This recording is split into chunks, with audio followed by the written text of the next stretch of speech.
পূর্ব বর্ধমানের মঙ্গলকোটের ক্ষীরগ্রাম গ্রাম পঞ্চায়েতের দুর্নীতির অভিযোগ ঘিরে তীব্র উত্তেজনা ছড়িয়েছে। অভিযোগের তীর সরাসরি পঞ্চায়েত প্রধান বানু মণ্ডলের বিরুদ্ধে।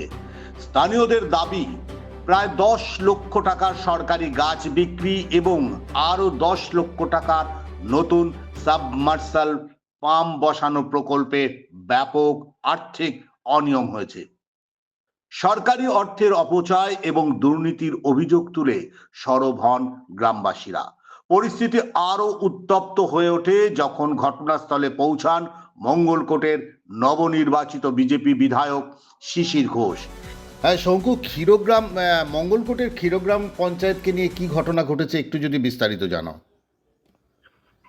হ্যাঁ দেখো বিগত আমরা জানতে পেরেছি পূর্ব বর্ধমানে মঙ্গলকোট বিধানসভা অন্তর্গত ক্ষীরগ্রাম পঞ্চায়েতের বিরাট এক দুর্নীতির অভিযোগ যে চাঞ্চল্য ছড়িয়েছে। ক্ষীরগ্রামের যে পঞ্চায়েত প্রধান বানু মণ্ডল স্থানীয় সূত্রে জানা গেছে যে 10 লক্ষ টাকার গাছ বিক্রি এবং প্রায় 10 লক্ষ টাকার দামের এক নতুন সাবমার্শাল সংক্রান্ত আর্থিক অনিয়মের একটা অভিযোগ উঠেছে। এরপরেই কিন্তু সরব হয় ওখানকার বিধায়ক শিশির ঘোষ এবং তিনি বিষয়টিকে দেখবেন বলে জানিয়েছেন।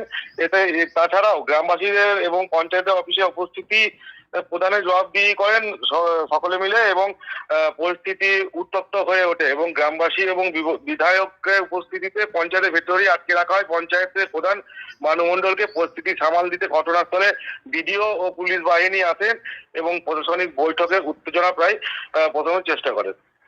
আচ্ছা, এমন কি কোনো খবর আছে যে প্রধানকে অ্যারেস্ট করা হয়েছে, এরকম কোনো গ্রেপ্তার করা হয়েছে, এরকম কোনো খবর আছে কি?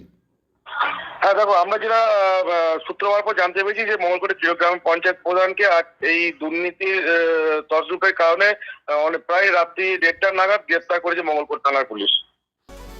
অসংখ্য ধন্যবাদ তোমাকে। 20 লক্ষ টাকার এই দুর্নীতির অভিযোগ এখন মঙ্গলকোটের রাজনৈতিক মহলে তীব্র চর্চার বিষয় হয়ে উঠেছে।